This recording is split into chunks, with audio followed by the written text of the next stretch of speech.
समझेंगे कैसे आप 130 प्लस स्कोर कर सकते हैं सीटेट जुलाई 2024 में, जो आपके सामने है एग्जाम। 3 महीने हैं अभी, और इसका महत्व और ज़्यादा बढ़ जाता है क्योंकि next time syllabus, pattern, mode of examination change होने की पूरी संभावना है। हमें नहीं पता पेपर ऑफलाइन रहेगा या नहीं रहेगा, ऑनलाइन चला जाए, हमें नहीं पता पेपर एनटीए लेने लग जाए, हमें नहीं पता सिलेबस चेंज हो जाए, और ये हमें बहुत हद तक पता भी है कि ऐसी संभावना है ना। तो और ज़्यादा ज़रूरी है। और इस बार के रिजल्ट को देखते हुए तो हमें पता ही है कि कितना हमने खराब प्रदर्शन किया है। जितने भी लर्नर्स सीटेट में या जो एस्पिरेंट सीटेट में अपीयर हुए थे, 10% ही लोग पास हुए हैं दोनों पेपर मिला करके। अगर पेपर 2 की स्थिति तो इतनी खराब है कि कुल 7.5% लोग ही पास हुए हैं। तो ये सेशन लाइक शेयर सब्सक्राइब आप कर दीजिएगा, बट उससे ज़्यादा ज़रूरी चीज़ें इस सेशन में आपको मिलेंगी। मतलब ये सब तो सेकेंडरी बातें हैं। टेलीग्राम चैनल पे आप जुड़ जाइएगा, वहाँ नोट्स वगैरह आपको मिल जाएंगे, वो ज़रूरी है। 2-3 ही बातें, ज़्यादा चीज़ें नहीं है जो आपको सीटेट में ध्यान रखने की ज़रूरत है। 2-3 चीज़ों का ध्यान रख लीजिए, पेपर निकल जाएगा आपका। एग्जाम पैटर्न हमें पता होना चाहिए। जितना पेपर देने जाना इंपॉर्टेंट है, उतना ज़रूरी है स्ट्रैटेजी बनाना, रणनीति बनाना, है ना। कि 150 नंबर का पेपर है, चाहे पेपर 1 हो चाहे पेपर 2 हो, 150 मिनट मिलेंगे, यानी 2.5 घंटा समय भी काफ़ी है। लेकिन ये समय काफ़ी नहीं रहता। बहुत सारे लोग OMR टाइम पे फिल ना कर पाने की वजह से फेल होते हैं, टाइम मैनेज ना कर पाने की वजह से फेल होते हैं। रीजन क्या है? क्योंकि 4 तो यहाँ पे आते हैं पैसेज, हिंदी और इंग्लिश में गद्यांश पद्यांश मिला करके, दोनों लैंग्वेज में अगर हम मिला दें 4 पैसेज सॉल्व करने में लगता है टाइम। और 90 क्वेश्चन सिर्फ पेडागोजी के आते हैं, सारे सब्जेक्ट्स के अगर मिला दें तो। पेडागोजिकल क्वेश्चन थोड़े से लेंदी होते हैं, उनमें लगता है समय। तो ये दिखने में तो हमें बहुत ज्यादा समय लगता है कि 2.5 घंटा है, लेकिन ये टाइम कंज्यूमिंग बहुत है, एग्जाम लेंदी हो जाता है। और अगर आप प्रीवियस 2-3 साल में देखेंगे तो ये और लेंदी हुआ है। इस बार का पेपर तो काफी लेंदी है। वो असर्शन रीजनिंग वाले क्वेश्चंस डाले हुए हैं जो अपने आप में काफी लेंदी हो जाते हैं, सॉल्व करने में आसान नहीं रहते। सही है ना बात? तो यहां पे ध्यान रखना है कि 150 मिनट देखने में ज्यादा लगती है, बट है नहीं ज्यादा। तो इसलिए प्रैक्टिस आपकी बहुत ज्यादा होनी चाहिए, तब जाकर के आप कम समय में पेपर सॉल्व करके बैठ जाएंगे। अभी इंटरव्यू डाला था लास्ट, अभी सीटेट जनवरी 2024 में 133 नंबर है आई थिंक उनके। हमारी एक लर्नर है, उन्होंने 1-1.5 घंटे में पेपर सॉल्व करके वो बैठ गई थी। तो ऐसे ऐसे भी लर्नर्स हैं या ऐसे ऐसे भी कैंडिडेट्स हैं जो इतनी स्पीड से पेपर सॉल्व कर लेते हैं। इसका मतलब हमारी उतनी स्पीड हमने विकसित नहीं की, डेवलप नहीं की। पेपर OMR पर ही होगा, यानी ऑफलाइन होगा। और OMR शीट जो सीटेट वाली है मैं आपके साथ शेयर भी कर दूंगी अभी से ही टेलीग्राम चैनल पर।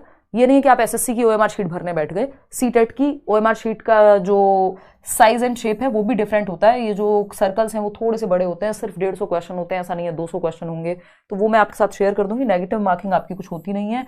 अगेन सेम बात, सिलेबस से भटकना नहीं है बिल्कुल भी। अगर भटकना है तो सिर्फ प्रीवियस ईयर क्वेश्चंस तक।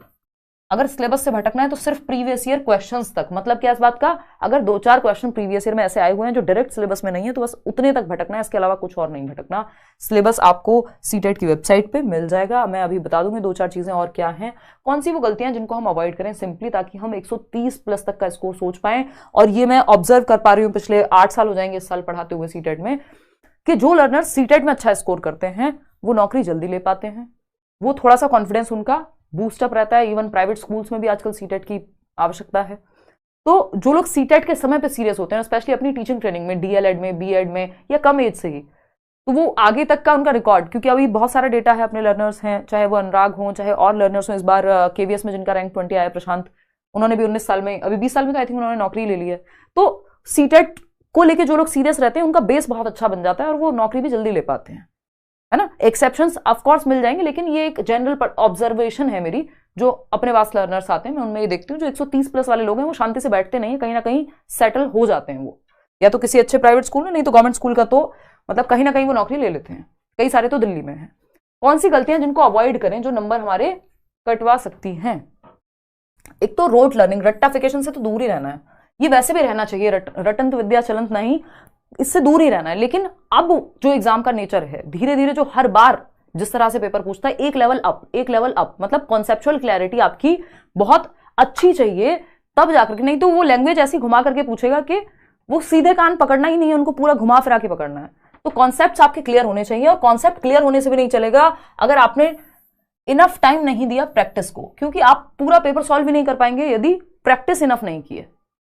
सही बात है ना। पैटर्न जो है, न्यू पैटर्न, अब पैटर्न देखने को तो कुछ नया नहीं है, वही 150 क्वेश्चन है, वही सेम सिलेबस है, सब कुछ सेम है। लेकिन जो पूछने का तरीका, यानी क्वेश्चंस को थोड़ा सा लेंदी बनाया गया और मुश्किल किया गया लैंग्वेज को। ये असर्शन और रीजनिंग के क्वेश्चंस ऑनलाइन से पहले दिखते भी नहीं थे कभी। आज की डेट में पेपर 2 में 30 में से 6 क्वेश्चन आपके सीडीपी की अगर मैं बात करूं तो ये असर्शन रीजनिंग के हैं, 30 में से 4 क्वेश्चन पेपर 1 में हैं, और ऐसे ही हर सब्जेक्ट में एक दो क्वेश्चन ये डालने लग गए हैं असर्शन रीजनिंग के। ग्रामर पे हम ओवर फोकस्ड रहते हैं, ये प्राचीन काल से चली आ रही गलती है। ग्रामर जो है वो पैसेज, 4 पैसेज आते हैं, उन 4 पैसेज में मान लो 7 नंबर का एक पैसेज है, मुश्किल से 2 क्वेश्चन ग्रामर के मिलेंगे या व्याकरण के मिलेंगे, 2 से 3 क्वेश्चन मैक्सिमम, जो आप वहीं से देख के सॉल्व कर देंगे उस पैसेज से ही। तो अलग से ग्रामर के रट्टे नहीं लगाने, उससे अच्छा सिर्फ आप पुराने प्रीवियस ईयर के पैसेज कर लें, अपने आप उतनी ग्रामर आपकी तैयार हो जाएगी। सिलेबस डिफाइंड है, अगेन मैं कह रही हूं, सिलेबस से भटकना नहीं है, और दूसरा प्रीवियस ईयर को ध्यान में रखना है ना। तो ये मिस्टेक्स नहीं करनी है कि रट्टे नहीं लगाने हैं, इनफ टाइम देना है प्रैक्टिस को। पहले सिलेबस खत्म करो, मल्टीपल रिवीजन, साथ में प्रैक्टिस बहुत होनी चाहिए। अगर प्रैक्टिस नहीं हुई, सिलेबस कर भी लिया, तब भी वो बहुत ज्यादा काम आपके नहीं आ पाएगा, क्योंकि आप समझ नहीं पाएंगे क्वेश्चन की लैंग्वेज, पढ़ के तभी समझ पाएंगे। बेशक आपने टॉपिक कर लिया, लेकिन डेवलपमेंट के अगर क्वेश्चन नहीं किए तो वो काम के नहीं है। और मैं बैच में भी जिस तरह से डिस्कशन करती हूँ, मैं टॉपिक के साथ साथ आपको क्वेश्चंस भी लेकर के चलती हूँ, और यूट्यूब पे तो हम दुनिया भर की प्रैक्टिस करते ही हैं, है ना। तो प्रैक्टिस बहुत ज्यादा जरूरी है। पैटर्न आपको पता ही है, 150 में से 90 नंबर की तो पेडागोजी है, सीडीपी 30 नंबर की, और हर एक सब्जेक्ट में 15-15 नंबर की पेडागोजी। इसके लिए आप क्या करेंगे, मार्केट से कोई किताब लेंगे या क्या करेंगे, वो आपकी टोटल इच्छा है। लेकिन अगर आप टीचर के साथ जुड़ जाते हैं, यानी बैच में अगर आप जुड़े हुए हैं, तो आपको थोड़ा सा इजी लगेगा। अदरवाइज आप बुक लेके भी काम चला सकते हैं, बट उसमें आप प्रीवियस ईयर पे ध्यान ज्यादा रखिएगा, क्योंकि कोई भी एक किताब पेडागोजी आपकी कवर नहीं करा देगी। 70 जगहें हैं, आप इधर से डॉक्यूमेंट पढ़ेंगे, उधर से डॉक्यूमेंट पढ़ेंगे, कभी आप एनसीएफ पढ़ेंगे, कभी आप कुछ और पढ़ेंगे, फिर आप हिंदी का पोजीशन पेपर निकालेंगे एनसीईआरटी की वेबसाइट से, और बात फिर भी नहीं बन पाएगी।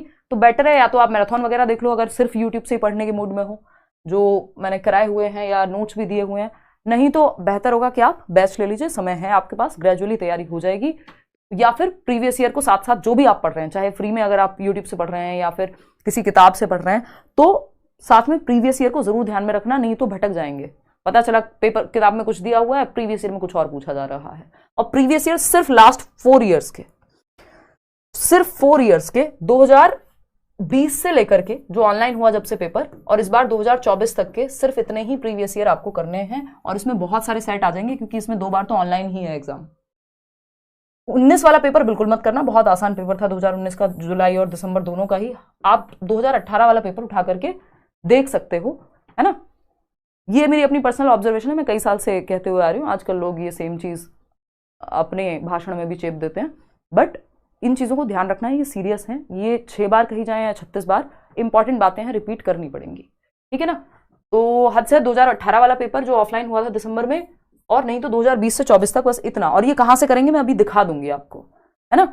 ये सारे सब्जेक्ट्स तैयार करें कैसे, तो 2 तरीके हैं इन सारी चीजों को तैयार करने के। एक है प्रीवियस ईयर प्लस एनसीईआरटी, ये 2 चीजें हैं, बाकी ज्यादा चीजें आपके पास हैं भी नहीं। सब्जेक्ट्स की अगर मैं बात करूं, सीडीपी, अगर आप बैच में जुड़े हुए हैं, प्रीवियस ईयर, एनसीईआरटी के नोट्स, जो भी काम का है वो सब आपको वहां मिल जाएगा, है ना। ऐसे ही सारे सब्जेक्ट्स जब आप खुद से तैयारी कर रहे हैं तब क्या करें, एक तो मैंने बताया यूट्यूब मैराथन वगैरह देखेंगे, प्रीवियस हिमांशु सिंह लिख देंगे आप, Hindi pedagogy marathon by Himanshu Singh, तो वो भी मिल जाएगा। नोट्स भी आपको टेलीग्राम पे दिए हुए हैं, फ्री भी दिए हुए हैं, है ना। अगर हम बात करें पेपर 2 की, जहां एसएसटी और साइंस एंड मैथ्स है, देखो या तो आपने एसएसटी लिया होगा या साइंस एंड मैथ्स लिया होगा, आपको दोनों नहीं देने होते। कई लोग ऐसी गड़बड़ कर देते हैं, कई लोग लैंग्वेज 1 हिंदी ले ली और सॉल्व करके आ जाते हैं लैंग्वेज 2 हिंदी, तो पूरा सेक्शन खराब हो जाता है। वो मैं बाद में भी बताऊंगी जब आप पेपर सॉल्व कैसे करेंगे पेपर के समय। इन सब की तैयारी कैसे करें, इन सारे सब्जेक्ट्स की होगा कैसे 130 जो हम सोच रहे हैं। देखो एक तो प्रीवियस ईयर क्वेश्चंस को पूरा एकदम वो मतलब कहते हैं ना एकदम आम भाषा में कि एकदम घोट के पीने वाली बात, मतलब एनालिसिस प्रॉपर होना चाहिए, रट्टाफिकेशन नहीं, एनालिसिस। यानी पूरा आपने जो 2020 से 24 तक का मैंने आपको बताया, और ये कहीं और नहीं आपको भटकना, सिर्फ सीटेट की वेबसाइट। जब ये कर लो तो 2018 वाला पेपर कर लेना। और इसमें जो कॉमन है, पेपर 1 पेपर 2 के सिलेबस में कोई अंतर नहीं है, जो कॉमन सब्जेक्ट्स हैं जैसे हिंदी हुआ, इंग्लिश पेडागोजी हुई या फिर सीडीपी हुई, तो दोनों के पेपर सॉल्व करो। ऐसा नहीं है कि 2020 से 24 तक पेपर 1 तो कर लिया, बाल विकास, पेपर 2 भी करो, सिलेबस तो सेम ही है, क्वेश्चन सेम ही तरीके से, सेम ही लॉट से बनते हैं वो क्वेश्चंस। इवन पेपर 1 के क्वेश्चन इस बार के मुझे इजी लग रहे हैं, मतलब मुश्किल लग रहे हैं पेपर 2 के कंपैरिजन में। एनसीईआरटीज की अगर मैं बात करूं, दूसरा तरीका, इन दोनों को जोड़ दो बस, और कुछ तीसरी चीज सोचनी ही नहीं है ना। अगर आप ढंग से तैयारी करने के मूड में है खुद से ही, तो एनसीईआरटीज कौन सी, 6th to 8th की पेपर 2 के लिए, और 3rd to 5th की ईवीएस आपके काम की है पेपर 1 की, अगर जो लोग पेपर 1 भी दे रहे हैं तो। अब ये दोनों चीजें कहां से, पहले पीवाईक्यूज का देख लेते हैं कहां से करेंगे। सिंपली आप सीटेट की वेबसाइट पे जाइए, ये ctet.nic.in, ठीक, यहां आप नीचे स्क्रॉल करके आएंगे, ये आप देख पा रहे होंगे क्वेश्चन पेपर लिखा हुआ है, इतना आपको सबको पता है, फिर भी मैं रिमाइंड करा रही हूँ कि आप, क्योंकि आप ऑनलाइन किसी वेबसाइट से करेंगे, कुछ और करेंगे, गलत आंसर्स को याद कर लेंगे या गलत तरीके से एनालाइज कर लेंगे, फिर कंफ्यूज होंगे, उससे अच्छा है आप सीधे ऑफिशियल वेबसाइट पे जाइए, नहीं तो ये सब मैं कराती भी हूँ यूट्यूब पे, है ना। और फाइनल आंसर की देखिए यहाँ पे, दोनों को मैच करिए और अपना प्रीवियस ईयर की इनफ प्रैक्टिस कीजिए, चाहे प्रिंट आउट ले लीजिए। अगर कोई बुक ले रहे हैं तो ये आंसर की से जरूर मैच कीजिएगा, क्योंकि कई बार किताबों में भी गलतियां होती हैं, ठीक है ना। तो क्वेश्चन पेपर और फाइनल आंसर की यहां से कीजिए डाउनलोड और बैठ के अपने पेपर को लगाइए, ठीक, सीटेट की ही वेबसाइट से। बात रही एनसीईआरटीज की, एनसीईआरटी की वेबसाइट पे चले जाइए, वहां से डाउनलोड कर लीजिए history, polity, geography 6th to 8th, pedagogy भी जो 20 नंबर की आती है वो भी आपकी बुक से ही कवर हो जाएगी। वो जो आज नोट फॉर टीचर्स बीच बीच में बॉक्सेस बने रहते हैं, वहां वो सारे पेडागोजिकल कॉन्सेप्ट्स हैं, और जो आपने पेडागोजी साथ में हम पढ़ रहे होंगे 30 नंबर की, वो पेडागोजी भी आपकी लगभग हर सब्जेक्ट में हेल्प करती है। तो 6 to 8 की एनसीईआरटीज या तो आप 50 रुपए की, मतलब सस्ती आती है एनसीईआरटी, आसपास से आप कहीं से ले लीजिए, या कोई बच्चा हो आसपास उससे मांग लीजिए, या फिर आप सीधा एनसीईआरटी की वेबसाइट से डाउनलोड कर लीजिए, फ्री में ये डाउनलोड हो जाएंगी सारी बुक्स। 6th की हिस्ट्री, पॉलिटी, ज्योग्राफी, 7th की history, polity, geography line by line highlight कर करके पढ़ लीजिए, उससे बाहर पेपर नहीं जाता। और प्रीवियस ईयर को देख लीजिए, पेडागोजी भी आपकी यहीं से तैयार हो जाएगी। बात रही ईवीएस की, 99% के करीब क्वेश्चंस आपके 3rd, 4th, 5th की एनसीईआरटी से, ये मैंने यूट्यूब पे भी समरी वाइज भी कराया हुआ है। कुछ सेशंस में एसएसटी की कोशिश करूंगी इस बार लेने की, कि आपके एनालिसिस तो एटलीस्ट हम क्वेश्चंस का कर लें, तो नहीं तो सब कुछ कराना यूट्यूब पे पॉसिबल ऑफ कोर्स नहीं हो पाता, और सारे टीचर्स को अपना अपना भी सिलेबस खत्म करना होता है। ये मेरा ही तो पैशन है कि यूट्यूब पे डिस्कशन करना है। देखो, तो ये 3rd to 5th की एनसीईआरटी ईवीएस की, ये भी आपको एनसीईआरटी की वेबसाइट पे या किसी भी शॉप से आप ले सकते हैं। ये सेशन आपको पसंद आया हो आप लाइक शेयर सब्सक्राइब कर दीजिएगा। कल हम पेपर 1 का जो सीडीपी का पेपर है उसको एनालाइज कर रहे होंगे, जो इस बार आया। नोट्स वगैरह के लिए आप टेलीग्राम चैनल ज्वाइन कर सकते हैं, लेट्स लर्न स्क्वाड। और इसके अलावा अगेन 2 ही चीजें सबसे ज्यादा महत्वपूर्ण है, प्रीवियस ईयर और एनसीईआरटीज, और इनका रिवीजन, है ना। या तो अगर आपने सिलेबस को बैच से कंप्लीट किया है तो उसका रिवीजन, और साथ में प्रीवियस ईयर, है ना।